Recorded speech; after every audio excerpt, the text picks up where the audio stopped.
Good evening everyone, मैं engineer Raghavendra Singh बढ़ाना आपके समक्ष जेएसएम जीएस स्टडी पॉइंट में स्वागत करता हूं आपके अपने यूट्यूब चैनल में। और आज हम पढ़ने वाले हैं कश्मीर का इतिहास, जो कि एक दर्दनाक इतिहास है जिसको जानेंगे आप मेरे साथ। मैं आपको बेहतरीन ढंग से आज कश्मीर का इतिहास बयां करने वाला हूं। आप मेरे साथ जुड़ जाएं फटाफट।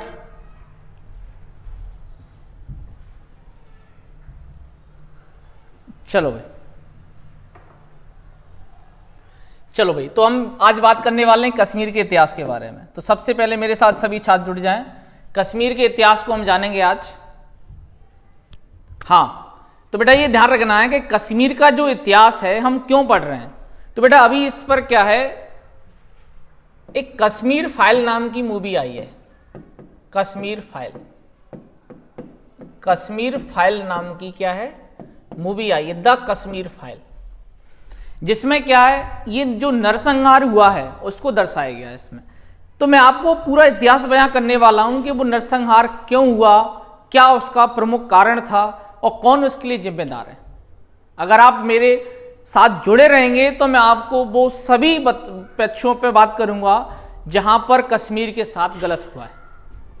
जैसे कि हम बात करें द कश्मीर फाइल जो मूवी है, उसमें उस दर्द को बयां किया गया है।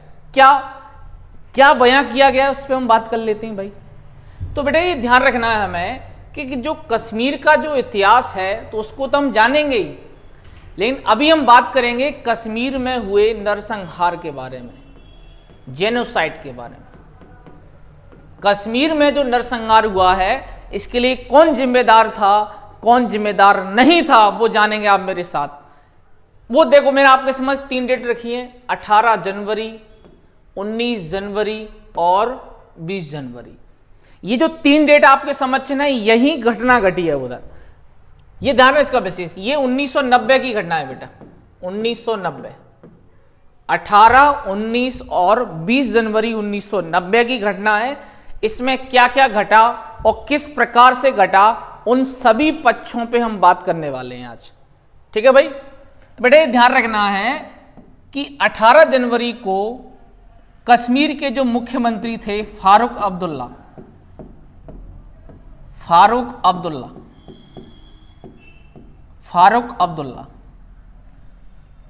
इन्होंने अपने पद से इस्तीफा दे दिया। क्या दे दिया मेरे प्यारे छात्रों? इस्तीफा। और 20 जनवरी को जो गवर्नर थे, जिनका नाम था बेटा जगमोहन, इन्होंने पद संभाला।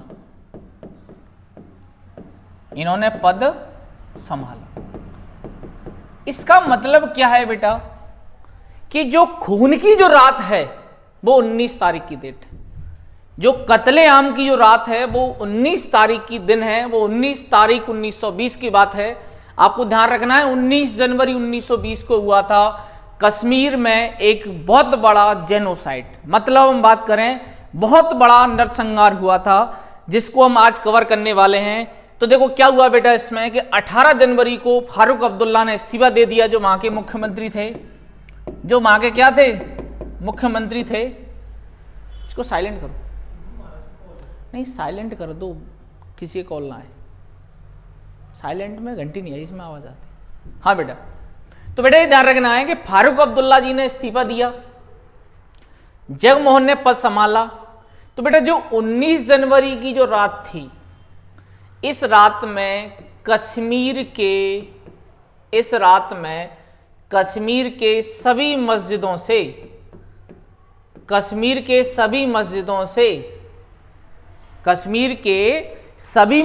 से एक नारा दिया गया। क्या नारा दिया गया? हिंदू या तो कश्मीर छोड़ दें, क्या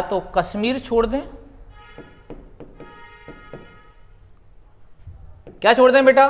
कश्मीर छोड़ दें, या मुस्लिम धर्म को अपना लें,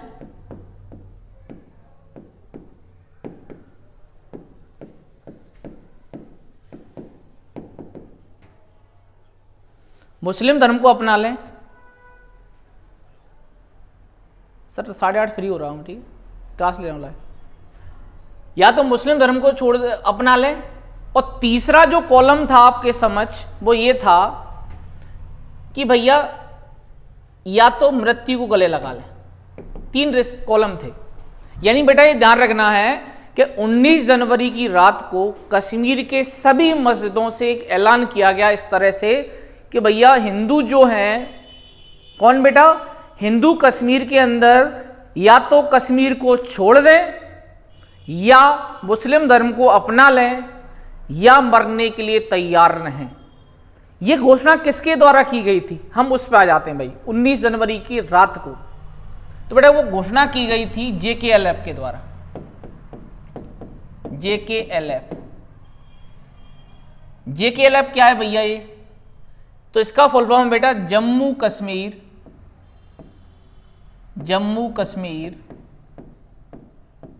लिबरेशन फ्रंट,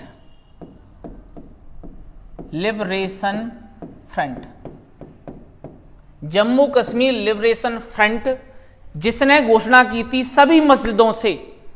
ये कहा था कि जितने भी कश्मीरी पंडित हैं, जितने भी उसमें जो भी जाति के हिंदू लोग निवास करते हैं कश्मीर के अंदर, वो सभी कश्मीर छोड़ दें।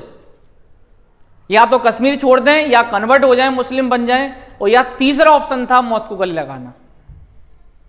तो बेटा ये ध्यान रखना है कि उसी रात 5 लाख कश्मीरी पंडित, 5 लाख कश्मीरी जो पंडित हैं, इन लोगों ने कश्मीर घाटी को छोड़ा था।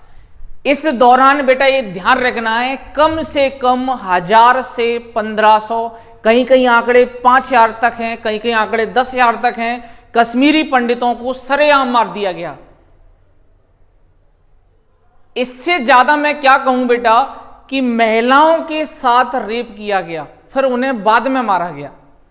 कश्मीरी पंडितों के साथ जो हुआ वो आज के इतिहास में प्रेजेंट तक किसी भी जगह नहीं हुआ होगा था। उनके साथ नरसंहार हुआ है। ये बहुत ज्यादा दर्दनाक घटना है जिसको मुझे बयां करते समय मैं बहुत अपने अंदर से दुखी महसूस कर रहा हूं। वो कत्लेआम की रात, वो 19 जनवरी है, 19 जनवरी 1990। अब इसके लिए भैया जिम्मेदार कौन है? क्या फारूक अब्दुल्ला जिम्मेदार हैं इसके लिए या जगमोहन जिम्मेदार हैं? क्योंकि 19 जनवरी के दिन कोई शासन कश्मीर में नहीं था, ना ही मुख्यमंत्री थे और ना ही, ध्यान रखना है हमें, उस समय गवर्नर थे कश्मीर के अंदर। तो इन दोनों में से कोई नहीं था ना बेटा। तो इसका मतलब क्या निकलता है, वहां पर उस दिन आतंकवादियों को फुल छूट दी गई थी। उस दिन कत्लेआम के लिए आतंकवादियों को सरेआम छूट दी गई थी कि हिंदुओं को मारा जाए, जेनोसाइड किया जाए उनके साथ। इतना अत्याचार हुआ है उनके साथ कि जिसकी कोई सीमा नहीं है। इसका आपको विशेष ध्यान रखना है। वो 19 जनवरी की रात है, कत्लेआम की रात, जिसमें कश्मीरी पंडितों को मारा गया, माताएं बहनों के साथ रेप किया गया, फिर उन्हें वहां से निकाला गया और मार मार कर निकाला गया।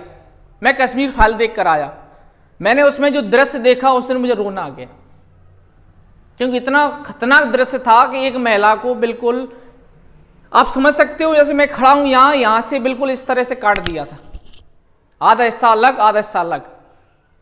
भैया वो दर्दनाक ब्याह था। मैं क्या कहूँ आप लोगों से, इतना गलत हुआ है कश्मीर पंडितों के साथ कि उनको न्याय मिलना चाहिए और उनको कश्मीर घाटी में दोबारा से बसाया जाए।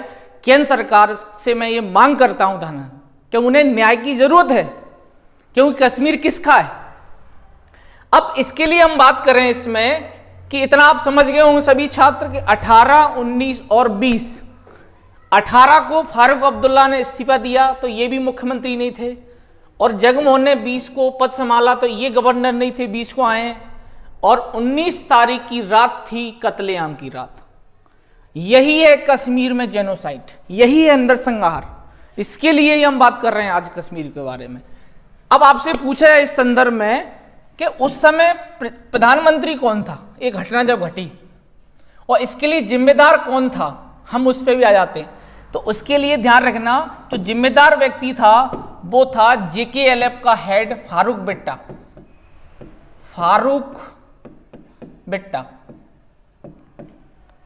फारूक बिट्टा जो था ये इसके लिए जिम्मेदार था। वो JKLF Jammu Kashmir liberation front जो आतंकवादी संगठन है उसका प्रमुख था। और उस दौरान अगर आपसे क्वेश्चन पूछा जाए कि जब ये नरसंहार हुआ उस समय बेटा ये ध्यान रखना भारत के प्रधानमंत्री कौन थे। तो भारत के जो प्रधानमंत्री थे BP सिंह, विश्वनाथ प्रताप सिंह उस समय देश के प्रधानमंत्री थे।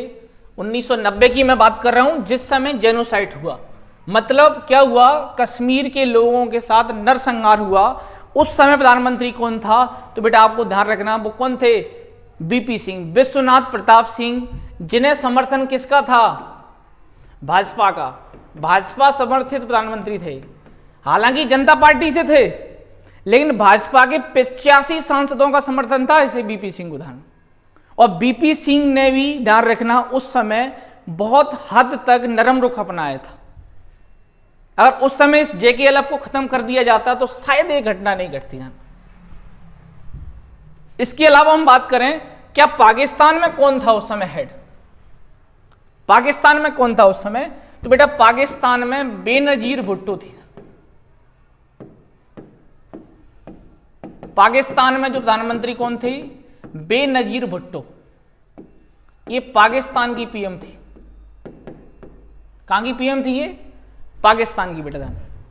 और इसको ही तो दोषी माना जाता है क्योंकि बेनजीर भुट्टो ने हथियार दी इनको। उदाहरण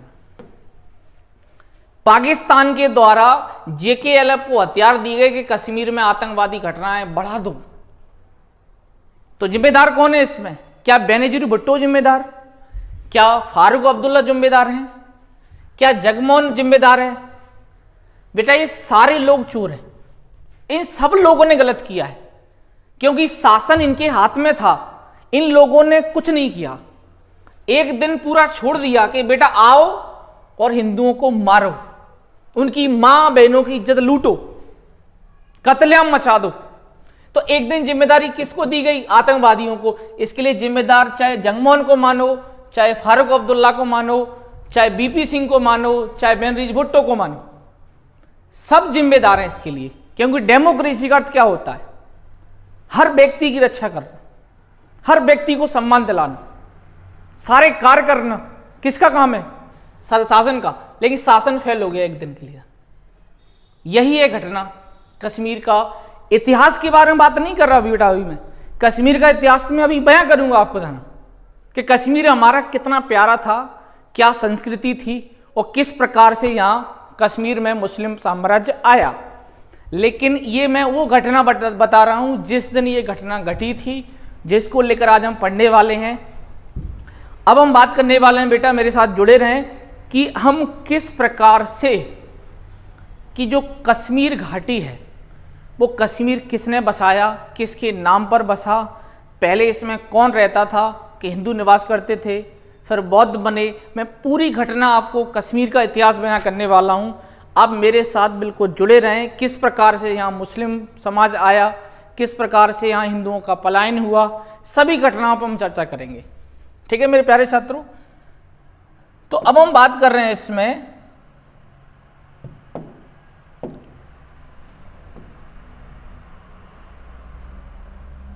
चलो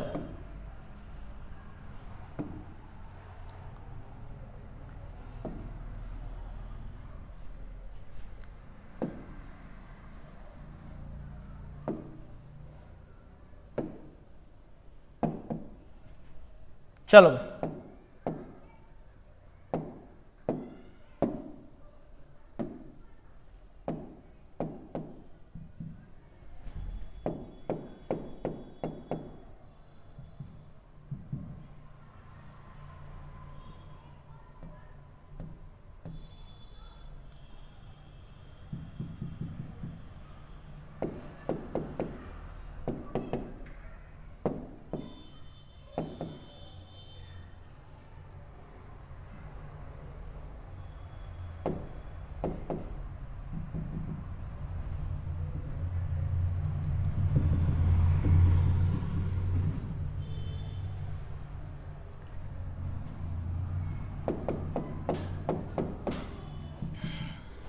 चलो भाई, तो इसमें हम बात कर रहे हैं अभी कश्मीर के इतिहास के बारे में। मुझे लग रहा है यहाँ कुछ गड़बड़ हुई है, थोड़ा सा सुधार किया जाए।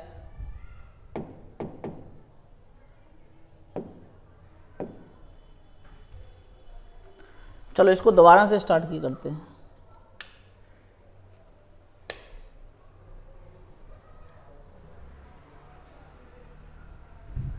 चलो, जब तक आपको ये ध्यान रखना है कि मैं इसको पुनः स्टार्ट कर रहा हूँ, कुछ टेक्निकल एरर रहा है, तो आपको ये ध्यान रखना है कि कश्मीर का जो संपूर्ण इतिहास है उसको हम दोबारा से बयां करेंगे कि कश्मीर में पहले क्या था, कि धीरे धीरे क्या आया कश्मीर के अंदर, और पूरी संपूर्ण घटनाओं पे बात करना है मेरे साथ बेटा। आपको बिल्कुल कश्मीर का संपूर्ण इतिहास हम जानेंगे।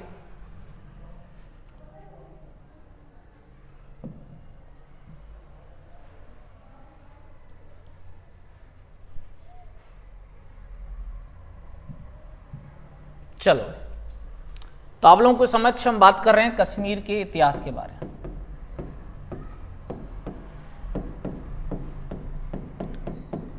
तो सर्वप्रथम ये ध्यान रखना है हमें, तो बेटा ये कश्मीर नाम कैसे पड़ा। तो बेटा ये ध्यान रखना है कि एक ऋषि थे, ऋषि का नाम था कश्यप।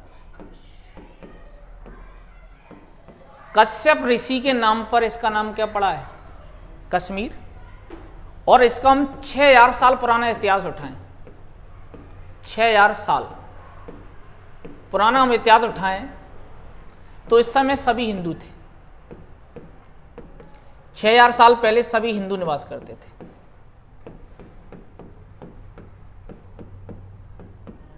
अब आप अनुमान लगा सकते हैं कि 6000 साल पहले सभी हिंदू निवास करते थे, परंतु आज पूरे कश्मीर घाटी के अंदर मात्र 800 परिवार रहते हैं हिंदुओं के, यानी कि हम मान सकते हैं कि 98% मुसलमान हैं। क्यों हुए मुसलमान, क्या कारण रहा मुसलमान का, मैं सभी पहलुओं पर चर्चा कर रहा हूं आप लोगों के साथ। बिल्कुल आप जुड़े रहें मेरे साथ, बिल्कुल इंपॉर्टेंट क्लास है आप लोगों के लिए। तो पहले अगर आपसे पूछा कि भाई कश्मीर में जो कश्यप ऋषि आए थे उनकी याद में इसका नाम रखा गया है कश्मीर। 6000 वर्ष पुराना इतिहास देखें तो सब यहाँ हिंदू थे। क्या थे बेटा, हिंदू थे। लेकिन जब हम बात करेंगे कि मौर्य काल आया, मौर्य काल, तो मौर्य काल में सम्राट अशोक का, सम्राट जो अशोक हैं मौर्य काल में, उनके द्वारा क्या किया गया, श्रीनगर को बसाया गया। श्रीनगर को बसाया गया। क्या बसाया गया मेरे प्यारे छात्रों, श्रीनगर को बसाया गया। किसके द्वारा, सम्राट अशोक के द्वारा। जब श्रीनगर को बसाया गया सम्राट अशोक के द्वारा, तो बेटा क्या हुआ इसमें, तो हमें यह ध्यान रखना है कि जो श्रीनगर जो बसाया गया सम्राट अशोक के द्वारा, तो यहां पर बौद्ध धर्म की एंट्री हुई। क्योंकि सम्राट अशोक ने किसको संरक्षण दिया था, बौद्ध धर्म को।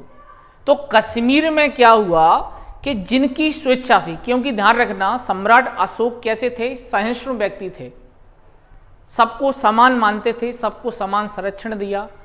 तो क्या हुआ इसमें, तो हमें ध्यान रखना है कि बौद्ध धर्म जो स्वेच्छा से लोग मानते थे उनको छूट दी गई।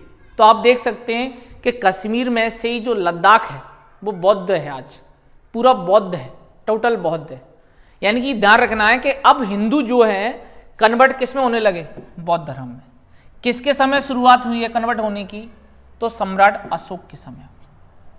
किसके समय हुई मेरे प्यारे छात्रों, सम्राट अशोक के समय जो हिंदू थे, कश्मीरी जो हिंदू थे, जो पंडित थे, उनमें से कुछ हिंदुओं ने कन्वर्ट किस में कर लिया, बौद्ध धर्म में।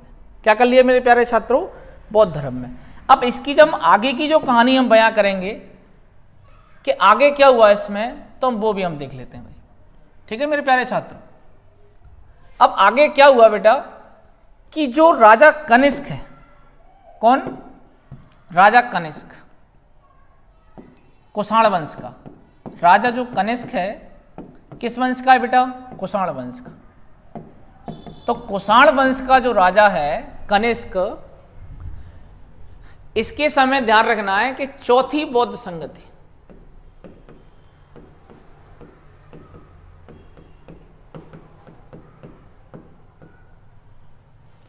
वसुमित्र की अध्यक्षता में, वसुमित्र की अध्यक्षता में कहां हुई मेरे प्यारे छात्रों? कुंडल वन में। कुंडल वन में हुई। किसकी अध्यक्षता में हुई? वसुमित्र की अध्यक्षता में हुई। तो अब ये अनुमान लगा सकते हैं कि कोई भी धर्म की संगति अगर आपके यहां हो रही है तो इसका मतलब क्या हो रहा है? तो इसका मतलब बेटा यही है कि कहीं ना कहीं यहां पर बौद्ध धर्म अपनी चरम सीमा पर है। तो अगर आपसे पूछा जाए कि जो कश्मीर पहले हिंदुओं का था वो बौद्ध धर्म में कन्वर्ट हुआ थोड़ा बहुत अशोक के समय, लेकिन सर्वाधिक कन्वर्ट हुआ किसके समय?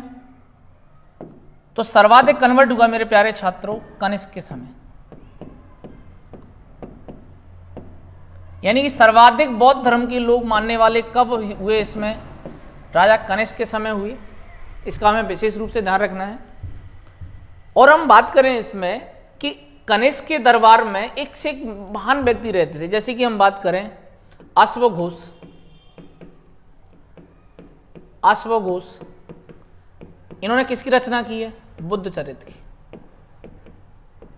इन्होंने बुद्ध चरित्र की रचना की।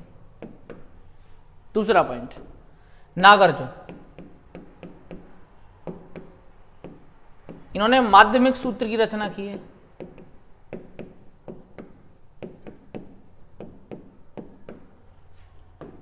तीसरा पॉइंट, चरक, इन्होंने क्या लिखी है? चरक संहिता। अब ये ध्यान रखो, इसमें राजा कनिष्क ने बौद्ध धर्म को तो बढ़ावा दिया ही दिया, लेकिन इसके समय एक महान कार्य हुए कि बुद्ध चरित्र की रचना हुई, जिसे बौद्ध धर्म की क्या कहते हैं? रामायण कहते हैं। ये कश्मीर के समय हुई है। नागार्जुन ने माध्यमिक सूत्र की रचना की। इन्हें भारत का आइंस्टीन कहा जाता है। भारत का क्या कहते हैं? आइंस्टीन। इन्हें भारत का आइंस्टीन कहा जाता है। चरक के द्वारा आयुर्वेद पर सबसे बड़ा ग्रंथ लिखा गया है। यानी कश्मीर का हमेशा से महत्व रहा है, क्योंकि कश्मीर में शिक्षा रही है। तो आप समझ सकते हैं कि आयुर्वेद का जो सबसे बेस्ट से बेस्ट ग्रंथ है वो क्या है? चरक संहिता। ये भी कहाँ लिखा गया है? कश्मीर में। माध्यमिक सूत्र रचना कहाँ हुई है? कश्मीर में। अश्वघोष ने बुद्ध चरित्र कहाँ लिखी है? कश्मीर में। तो हमें ध्यान रखना है कश्मीर का जो योगदान है भारत के कल्चर में बहुत ज्यादा है। तो कश्मीर में अब यहाँ कौन सा धर्म है? जल्दी बताएं फटाफट मेरे प्यारे छात्रों। यहाँ बौद्ध धर्म है। तो आपको ध्यान रखना है, कमेंट करके बताना है कि बौद्ध धर्म की शुरुआत कश्मीर में किसके द्वारा की गई थी। दूसरा कमेंट करके बताना है कि बौद्ध धर्म जो है उसको सर्वोपरि यानी कि सर्वाधिक कश्मीर में किसने प्रचार प्रसार किया। तो इसका हमें विशेष रूप से जानना है। ये सारे पॉइंट आपको क्या बताना है? कमेंट में बताना। तो यानी कश्मीर का जो हिंदू था वो अब क्या बन गया है? सभी हिंदी तो नहीं, कश्मीरी पंडित नहीं बनेंगे भाई। कश्मीरी पंडित तो भाई महान है। और जो लोग थे वो कन्वर्ट हो गए किसमें? बौद्ध धर्म में। किसमें कन्वर्ट हो गए मेरे प्यारे छात्रों? बौद्ध धर्म में। इसके बाद हम पढ़ेंगे इसमें आगे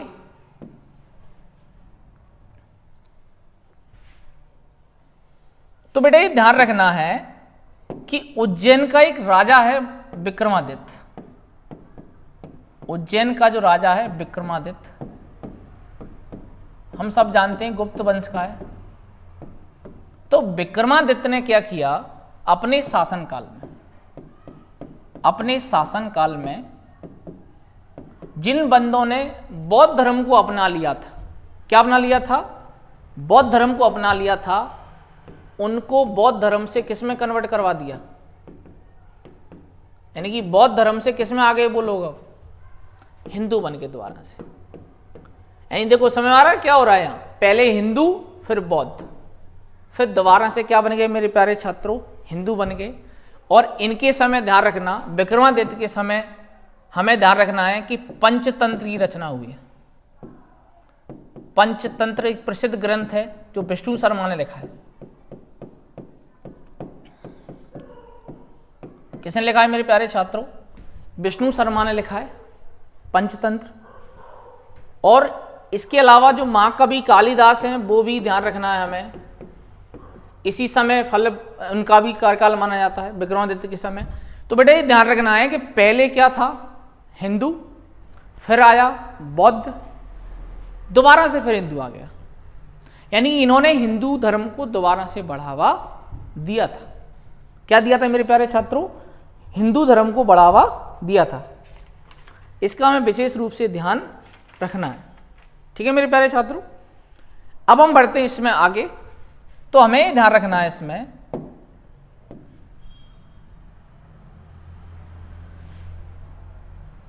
चलो, तो अभी हम क्या पढ़ रहे हैं? कश्मीर का इतिहास। तो बेटा ये ध्यान रखना है, सबसे मेन पार्ट क्या है उस पर आ जाते हैं हम। जब भी क्वेश्चन आए पेपर में कि कश्मीर का जो इतिहास है इसकी जानकारी कहाँ से मिलती है हमें, तो एक पुस्तक है कल्लड़, कल्लड़ के द्वारा लिखी गई है राजतरंगिणी। इसमें हमें कश्मीर के इतिहास के बारे में जानकारी प्राप्त होती है। किसके बारे में बेटा? सबसे मोस्ट क्वेश्चन है जाना कि कश्मीर के इतिहास के बारे में जानकारी हमें कहां से प्राप्त होती है। तो कहां से प्राप्त होती है मेरे प्यारे छात्रों? तो वो हमें प्राप्त होती है कल्लड़ के द्वारा एक पुस्तक लिखी गई जिसका नाम है राजतरंगिणी। और इस पुस्तक में हमें 3 वंशों के बारे में जानकारी मिलती है। कितने वंशों के बारे में बेटा? 3 वंशों के बारे में। एक है कारकोट वंश,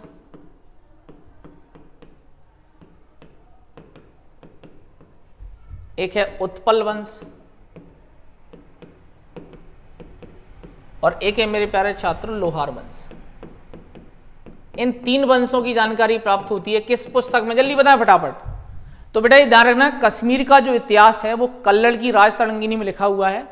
और इसमें ध्यान रखना 3 वंशों के बारे में जानकारी प्राप्त हुई है, वो है कारकोट वंश, उत्पल वंश और लोहार वंश। लोहार वंश। तो बेटा कारकोट वंश का संस्थापक कौन है? तो बेटा इसका हमें ध्यान रखना है दुर्लभवर्धन। दुर्लभवर्धन एक कारकोट वंश का संस्थापक है, लेकिन बेटा ये ध्यान रखना है कि इसी वंश में एक राजा हुआ है ललितादित्य मुक्तापीड। ललितादित्य मुक्तापीड, ललितादित्य मुक्तापीड इसी वंश का राजा है जिसने, ध्यान रखना, कश्मीर का साम्राज्य जो है कलकत्ता तक भेज दिया था, मतलब बंगाल। और इसके अलावा इसने कन्नौज का जो राजा था ना यशोवर्मन, उसे भी परास्त कर दिया था। किसने? ललितादित्य मुक्तापीड ने। ठीक है मेरे प्यारे छात्रों, इसके अलावा हम बात करें, इसने एक मंदिर बनवाया था कश्मीर में ही,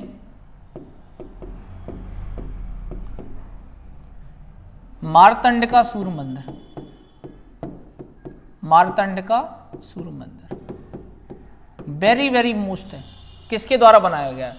तो मारतंड का जो सूर्य मंदिर कश्मीर में है ये बनवाया गया था ललितादित्य मुक्तापीड ने। और किस वंश से संबंधित है ये? तो बेटा ये है कारकोट वंश से संबंधित। किस वंश से संबंधित है मेरे प्यारे छात्रों? तो ये कारकोट वंश से संबंधित है। इसका हमें विशेष रूप से ध्यान रखना है। और इस वंश का संस्थापक कौन है? तो दुर्लभवर्धन है। ये 2 ही राजा पढ़ने इस वंश में। अब हम बात करते हैं उत्पल वंश। इसका संस्थापक है अवंतीवर्धन। कौन है मेरे प्यारे छात्रों? अवंतीवर्मन।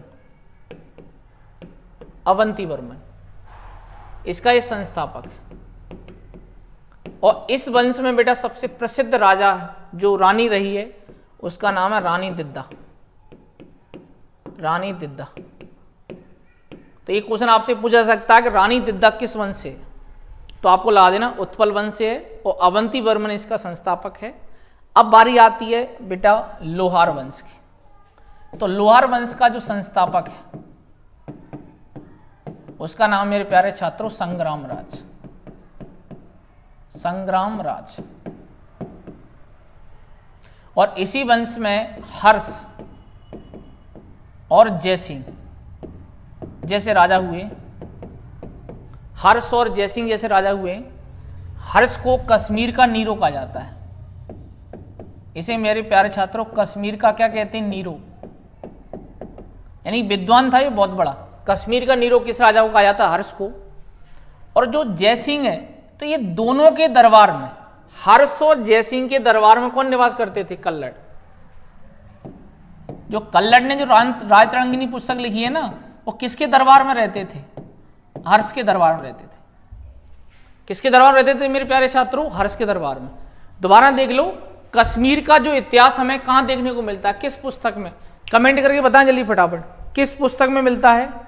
तो हमें लगाना है क्या, वो आप कमेंट में बताएं। ठीक है भाई।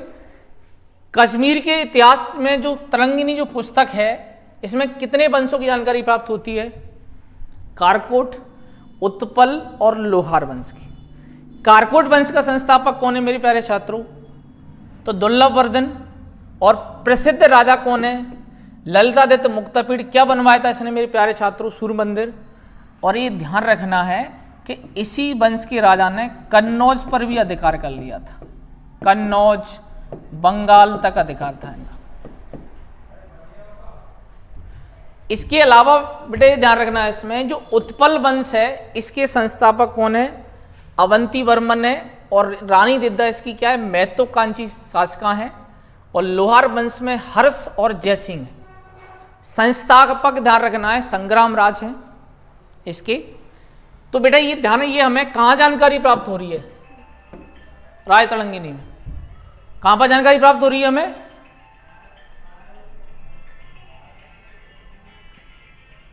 राजतरंगिनी में जानकारी प्राप्त हो रही है। जसवंत,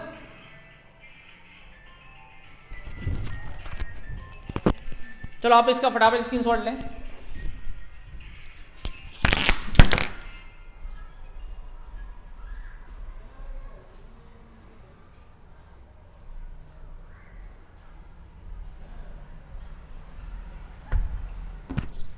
चलो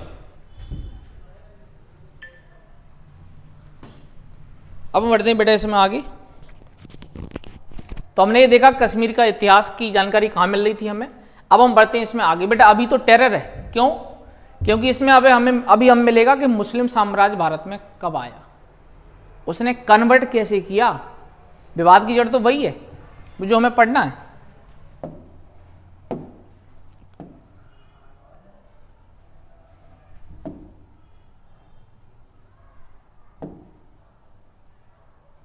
चलो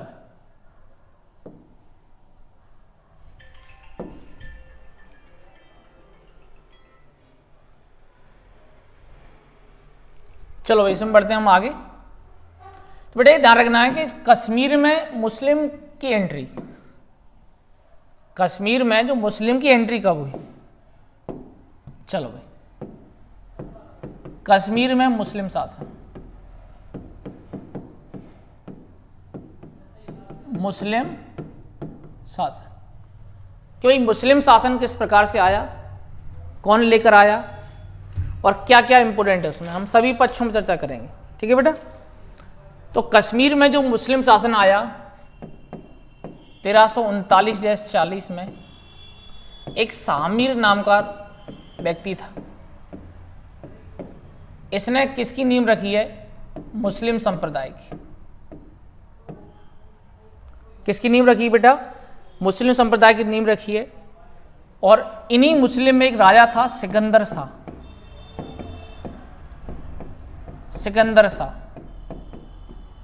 तो बेटा ये बहुत खतरनाक राजा है। सिकंदर शाह ने क्या किया?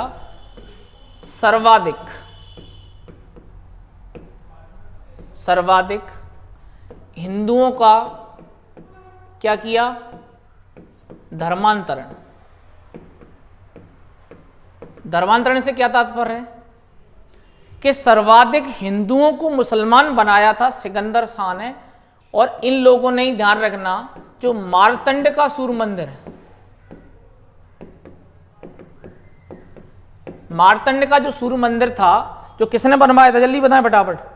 ललितादित्य मुक्तापीड़ ने, मुक्तापीड़ ने बनवाया था, जिसको तोड़ दिया इन्होंने। आज भी ये मंदिर ये दर्द बयां करता हुआ टूटा डला हुआ है। तो भैया हम लोग जो हिंदू हैं, या टीचर का कोई धर्म नहीं होता भाई, तो कम से कम जो मारतंड का सूर्य मंदिर आज भी आपको टूटा हुआ दिखाई देगा। ये पूर्णतः बना हुआ नहीं है, इसको तोड़ दिया गया था। एक भव्य मंदिर था, वहां पर मुस्लिम आक्रांता आए और तोड़कर चले गए। आज भी मंदिर टूटा डला हुआ है। उस दर्द को बयां कर रहा है कि ये लोग मंदिर को नहीं छोड़ते, मानव को कैसे छोड़ेंगे, ये भी ध्यान रखना है। मैं सभी मुसलमानों की बुराई नहीं कर रहा हूं बेटा, मैं बात कर रहा हूं उनकी जिन्होंने मंदिर को तोड़ा। मारतंड के सूर्य मंदिर को तोड़ा, वो सबसे बड़े क्या थे, आक्रांता थे। ये बहुत बड़े, क्या कहूं इनके बारे में, शब्द नहीं मेरे पास। उन्होंने बहुत क्रूरता की है हमारे साथ, और सर्वाधिक हिंदुओं का क्या करवाया था, धर्मांतरण करवाया था।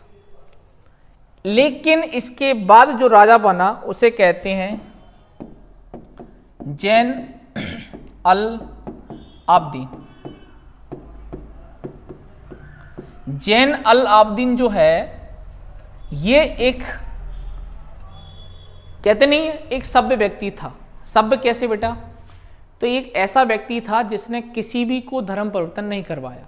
इसने चाहे हिंदू हो चाहे मुस्लिम हो, सभी को समान संरक्षण दिया। तो इसे कश्मीर का अकबर कहते हैं। इसे कश्मीर का क्या कहते हैं मेरे प्यारे छात्रों, अकबर। कश्मीर का अकबर किसे कहा जाता है, जैन अल आब्दीन को। इसने कश्मीर में जजिया कर को समाप्त किया था। जजिया कर को क्या किया था मेरे प्यारे छात्रों, समाप्त। इसके अलावा इसने क्या किया था, गो हत्या पर प्रतिबंध लगाया था।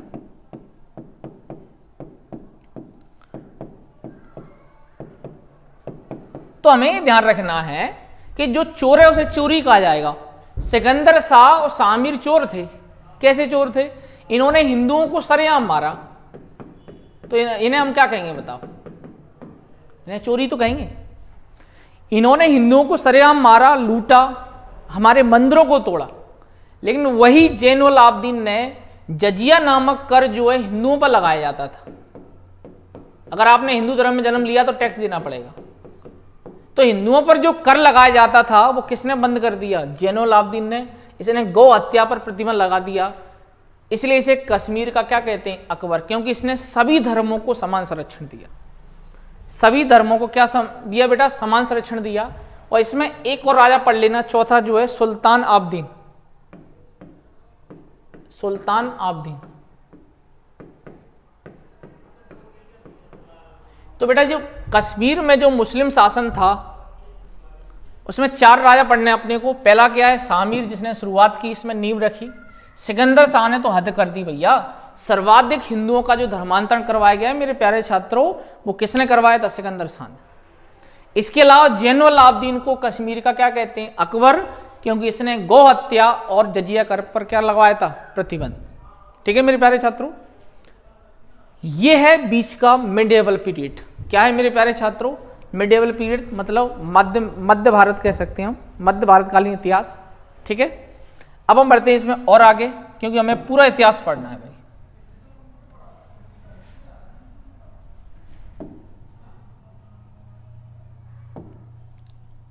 चलो मेरे प्यारे छात्र, तो आगे क्या हुआ बेटा, इसमें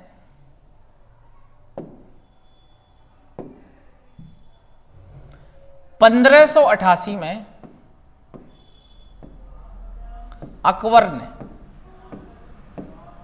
अकबर ने कश्मीर को मुगल साम्राज्य में मिला लिया।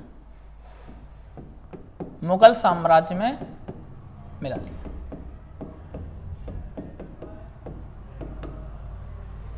तो बेटा ये ध्यान रखना है कि अब कश्मीर जो है मुस्लिम साम्राज्य तो है ही ये, लेकिन अब किसके अधीन चला गया, मुगलों के अधीन चला गया है। क्या कहां चला गया मेरे प्यारे छात्रों, कश्मीर। अब ये कश्मीर मुगलों के हाथों चला गया 1588 से। अब ये मुगलों के साथ ही रहेगा, मुगलों के साथ रहेगा। अब आगे चल के बेटा ये ध्यान रखना है हमें कि महाराजा रणजीत सिंह के द्वारा,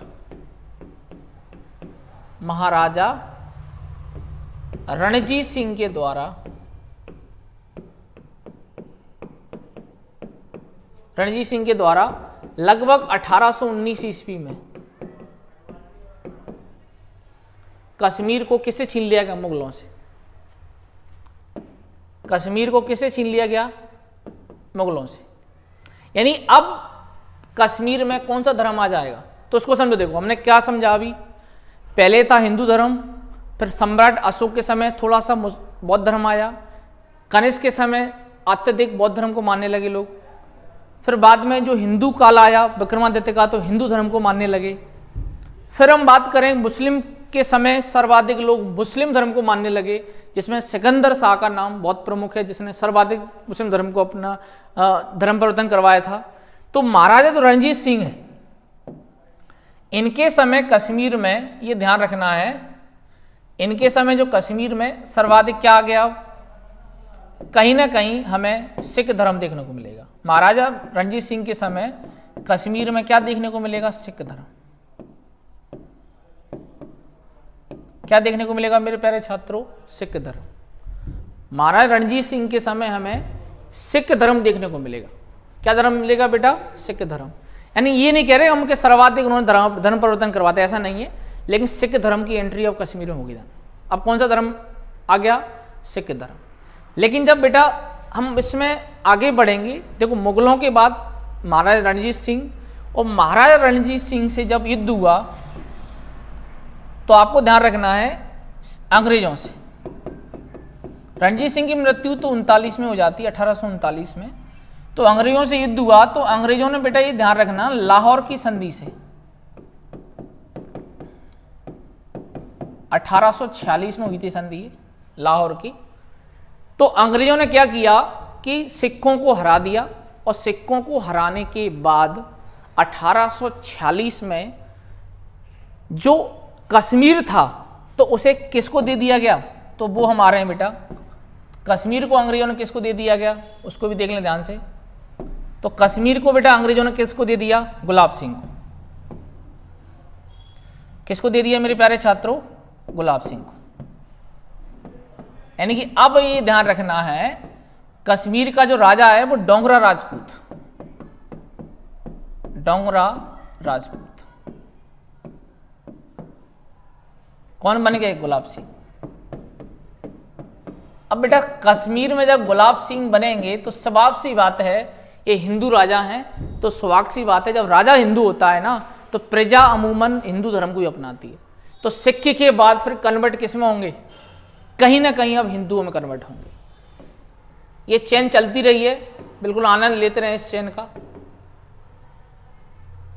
फिर हम बात करते हैं इसमें कि गुलाब सिंह के बाद बने राजा हरि सिंह, महाराजा हरि सिंह। हरि सिंह ये राजा बने। तो महाराजा हरि सिंह कब राजा थे, तो बेटा ध्यान रखना 15 अगस्त 1947। 15 अगस्त 1947 को राजा कौन थे, महाराजा हरि सिंह। और इन्होंने ये कह दिया स्पष्ट रूप से कि हम पाकिस्तान में नहीं जाना चाहते, हम भारत में नहीं मिलना चाहते। तो कहने का औचित्य ये कि हम किसी में नहीं मिलना चाहते हैं, किसी भी प्रकार से नहीं मिलना चाहते हैं। ठीक है मेरे प्यारे छात्रों। तो हमें ये ध्यान रखना है मुख्य रूप से कि महाराजा जो हरि सिंह हैं, इन्होंने कश्मीर को अलग रखा। लेकिन क्या हुआ कि आगे चल के देखो बेटा, इस कहानी को मैं बयां करूं तो 1 घंटे क्लास और बढ़ जाएगी, लेकिन ये ध्यान रखना है कि हमें यहां से थोड़ा शॉर्ट की लेना है भाई। ठीक है, तो हमें ध्यान रखना है कि जो महाराजा हरि सिंह जो है, इनके समय ध्यान रखना है कि जो पठान है इन्होंने आक्रमण कर दिया। तो पठानों ने जब आक्रमण किया हरि सिंह पर, तो हरि सिंह की सेना हारने लगी, यहां तक कि राजन सिंह जो इनके सेनापति थे उनकी मृत्यु हो जाती है। तो महाराजा हरि सिंह ने 26 अक्टूबर डैश 27 अक्टूबर, क्यों कह रहा हूं, क्योंकि 26 अक्टूबर को महाराजा हरि सिंह ने और 27 अक्टूबर को महाराजा महाराजा नहीं कहेंगे, उस समय गवर्नर जनरल थे, गवर्नर जनरल माउंटबेटन, इन्होंने किस पे साइन की थे, विलय पत्र पर। यानी कश्मीर का विलय किस में हो गया, यानी कश्मीर का जो विलय है वो भारत में कब हुआ है।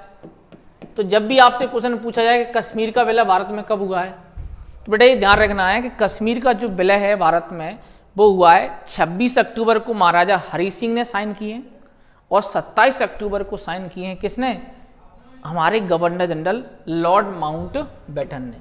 यानी कि 27 अक्टूबर को फाइनल हो गया कि कश्मीर हमारा है। किसका है बेटा? कश्मीर हमारा है। ठीक है, अब आज़ादी हमें मिल गई। अब आज़ादी के बाद का क्या इतिहास है तो आपको 2 से 5 मिनट और लगेंगे, उसमें मैं बयां कर रहा हूं आपको सभी पॉइंटों को, इसका हमें विशेष रूप से ध्यान रखना है। चलो इन सब पक्षों को हटाया जाए, एक बार बोर्ड को एकदम क्लीन किया जाए।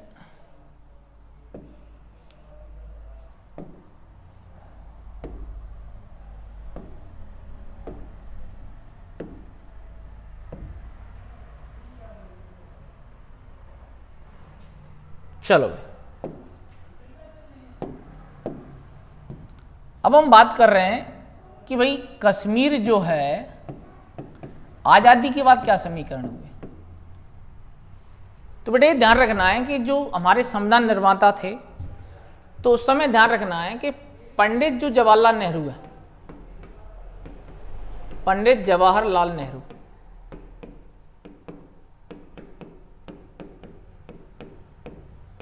और कश्मीर के जो शेख अब्दुल्ला हैं,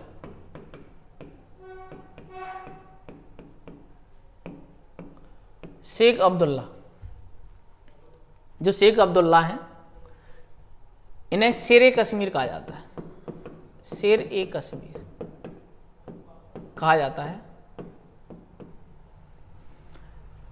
इनके कहने पर और इनके कहने पर, इन दोनों के कहने पर कश्मीर को अनुच्छेद 370 में रखा गया,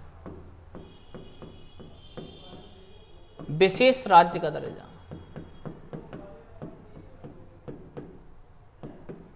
किसका दर्जा दिया गया मेरे प्यारे छात्रों? कश्मीर को 1948 में अनुच्छेद 370 में रखा गया और इसे विशेष राज्य का दर्जा दिया गया। यानी कि कश्मीर का झंडा अलग था,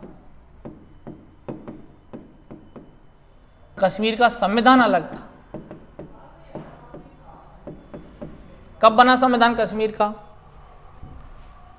तो नवंबर 1956 में अंगीकृत हुआ और जनवरी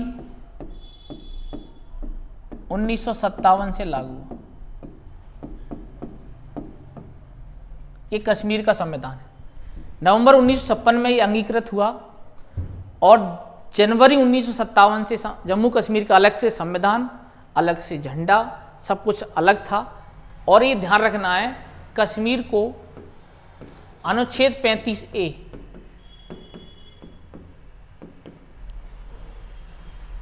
कब मिला? 1954 में डॉक्टर राजेंद्र प्रसाद के द्वारा। राष्ट्रपति डॉक्टर राजेंद्र प्रसाद ने उन्हें अनुच्छेद 1935A में रखा था। 35A क्या है? तो 35A में ही ध्यान रखना है हमें कि कश्मीर की कोई भी कन्या अगर भारत के किसी व्यक्ति से विवाह करती है तो उसकी नागरिकता चली जाएगी, यानी उसे कश्मीर में विवाह करना होगा।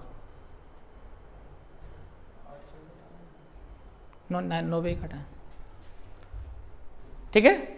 इसका हमें विशेष रूप से ध्यान रखना है कि 35A में अलग से पावर दी गई थी, कश्मीर के व्यक्ति से कोई विवाह नहीं कर सकता है, कश्मीर में कोई भूमि नहीं खरीद सकता है, कश्मीर में कोई निवास नहीं कर सकता है। कश्मीर को एक अलग से पावर दी गई 1954 में डॉक्टर राजेंद्र प्रसाद राष्ट्रपति के द्वारा। संविधान में अनुच्छेद 370 में अलग से संविधान, अलग से झंडा, सब कुछ अलग से था, अलग ही था जम्मू कश्मीर का जलवा। ठीक है भाई, अब हम बढ़ते हैं इसमें आगे, इसका हमें विशेष रूप से ध्यान रखना है। बेटा जितना इतिहास मैंने आपको बताया ना, कश्मीर का कोई भी क्लास कहीं भी नहीं मिलेगा आपको बताने था, मैंने सभी पक्षों को कवर किया है। तो अब हम बात करते हैं बेटा इसमें कि जम्मू कश्मीर में पहले बनते थे प्रधानमंत्री। तो भैया जम्मू कश्मीर के प्रधानमंत्री कौन बने? तो वो भी बने कौन? शेख अब्दुल्ला। क्यों? क्योंकि शेख अब्दुल्ला मुस्लिम पॉपुलेशन के लीडर थे। इसके अलावा पहले मुख्यमंत्री कौन बने? तो बेटा वो भी हमें ध्यान रखना है, शेख अब्दुल्ला, जम्मू कश्मीर के। तो पहले मुख्यमंत्री भी शेख अब्दुल्ला और जम्मू कश्मीर के पहले प्रधानमंत्री भी शेख अब्दुल्ला। आगे चल के 1983 में हुआ चुनाव, तो 1983 के चुनाव में इनका जो पुत्र है फारूक अब्दुल्ला, फारूक जो अब्दुल्ला हैं, ये क्या बन जाते हैं, मुख्यमंत्री। भैया 3 पीढ़ी तक मुख्यमंत्री बने ये। 1983 में ध्यान रखना, जब चुनाव हुआ तो फारूक अब्दुल्ला जीत गए और उन्हें क्या बनाया गया, जम्मू कश्मीर का मुख्यमंत्री। तो शेख अब्दुल्ला इनके पिता हैं और पुत्र कौन है भैया, फारूक अब्दुल्ला। अब हम बढ़ते हैं टर्निंग पॉइंट पर। 1987 में जो चुनाव हुआ, इस चुनाव में क्या हुआ कि फारूक अब्दुल्ला को जिताने के लिए, फारूक अब्दुल्ला को जिताने के लिए कांग्रेस ने की धांधली। फारूक अब्दुल्ला को जिताने के लिए कांग्रेस ने मिलकर की धांधली। चुनाव में क्या की, धांधली। यहीं से शुरुआत होती है जो नरसंहार की, जिसकी हमने प्रारंभ में बात की थी ना, वो नरसंहार क्यों हुआ था, तो उसकी बीज यहीं से पड़े थे। क्यों? क्योंकि यहां ये हुआ कि जो फारूक अब्दुल्ला जो है, कौन है, फारूक अब्दुल्ला जो है 1987 के चुनाव में जीते नहीं थे, जिताए गए थे जबरन, बिल्कुल धांधली करके। जब धांधली की गई इस चुनाव में, तो यहाँ के लोगों ने फिर इसका चुनाव का बहिष्कार किया। चुनाव का जब बहिष्कार हुआ तो वहां पर उस बहिष्कार के दौरान पे लाठी चार्ज हुए, गोलियां चली, तो फिर वहां पर आतंकवादी संगठन बने। कौन कौन से बने, हिजबुल मुजाहिदीन, हिजबुल मुजाहिदीन और JKLF। इन्हीं संगठनों ने, ध्यान रखना है, इन्हीं संगठनों ने हद कर दी। कब? जब बेटा ध्यान रखना 8 दिसंबर की बात है, 8 दिसंबर 1989 की घटना है। इतिहास में ऐसा कभी दिन नहीं आया होगा। 8 दिसंबर 1989 को भारत के गृह मंत्री मुफ्ती मोहम्मद सईद,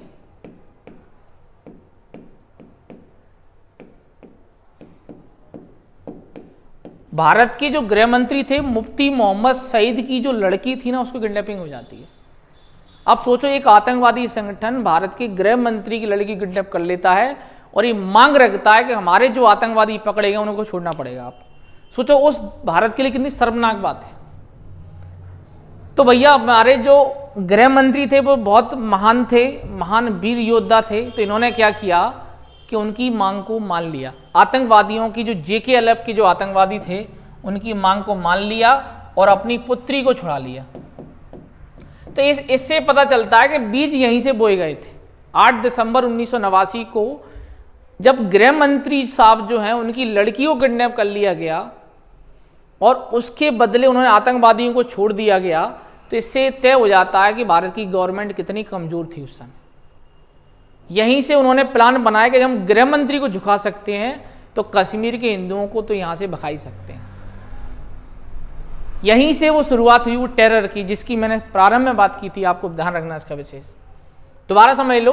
प्रधानमंत्री शेख अब्दुल्ला, मुख्यमंत्री शेख अब्दुल्ला, इन्हें शेर कश्मीर कहा जाता है। इन्हीं का पुत्र फारूक अब्दुल्ला मुख्यमंत्री बना 83 में। लेकिन 87 में जो चुनाव हुए तो फारूक अब्दुल्ला के जिताने के लिए कांग्रेस ने धांधली की, चुनाव का बहिष्कार हुआ और ये संगठन बने। इन संगठनों ने आतंकवादी घटनाएं बढ़ा दी। हद तो तब हो गई कि गृह मंत्री की पुत्री को उठा ले गए भाई। अंत में जाके गृह मंत्री को झुकना पड़ा। और क्या हुआ इसमें, यही हुआ कि बेटा ये ध्यान रखना इसका विशेष रूप से कि पहली बार होगा किसी भी देश के इतिहास में कि अपनी पुत्री को छुड़ाने के लिए आतंकवादियों को छोड़ दिया गया। तब जाके हुआ। आगे चल के हम बात कर रहे हैं इसमें।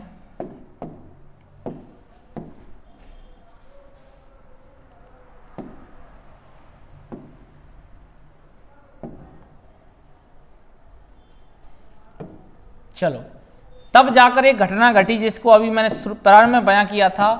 19 जनवरी 1990। यही वो काला दिन है जिस दिन हजारों कश्मीरी पंडितों को मारा गया, हजारों कश्मीरी पंडितों को मारा गया।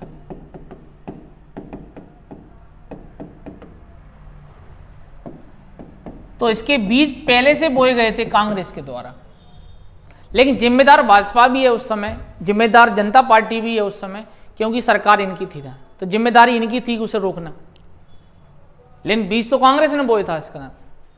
तो आप जिसे भी जिम्मेदार माने वो आपके ऊपर छोड़ देता हूं मैं, ठीक है। अंतिम पॉइंट की ओर बढ़ रहा हूं, बिल्कुल मैं अंतिम पॉइंट, जिससे मैं क्लास को विराम दे सकूं। आप लोग क्लास को जरूर देखें, ऐतिहासिक क्लास है ये।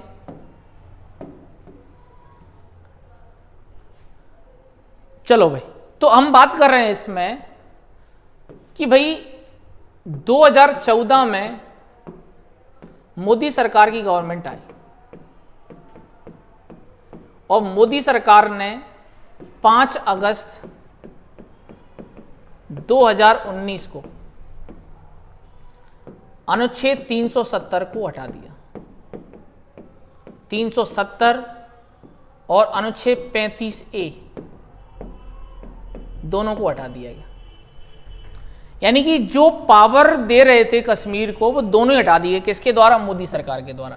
तो ये मोदी सरकार का क्या है, बड़ा कदम था। इसीलिए भैया मोदी का हर दुनिया फैन है, क्योंकि मोदी जी ने वो समस्या ही खत्म कर दी। आज न तो सरकार की दिक्कत है, आज कोई दिक्कत नहीं, पूरा सेंट्रल गवर्नमेंट फुल पावर में है वहां, तो उन्होंने इस समस्या को हटा दिया। मोदी सरकार ने 5 अगस्त 2019 को 370 और 35 दोनों ही धारा हटा दी गई। आज भैया उसे क्या बना दिया गया? केंद्र शासित प्रदेश।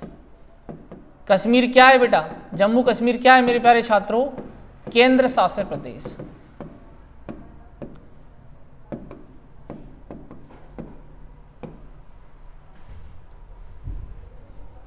अब मुझे ये बताएं कि आपके समझ में क्वेश्चन डाल के जा रहा हूं क्लास को एंड करते करते, क्या कश्मीरियों को न्याय मिलेगा? क्या जो नरसंहार हुआ उन्हें वो घर वापस मिलेंगे? क्या उन्हें न्याय के लिए हमारी सरकार कदम उठाएगी? हालांकि पहला कदम उठा चुकी है, धारा 370 हटा दी गई। क्या उन्हें वापस में बसा सकेगी? बसा भी देगी तो उनकी सुरक्षा कैसे करेगी? इन सभी पक्षों पर आपको तर्क देना है, कमेंट करना है, और मेरी क्लास अच्छी लगे तो लाइक जरूर करना है। जय हिंद, जय भारत, जय भारत माता।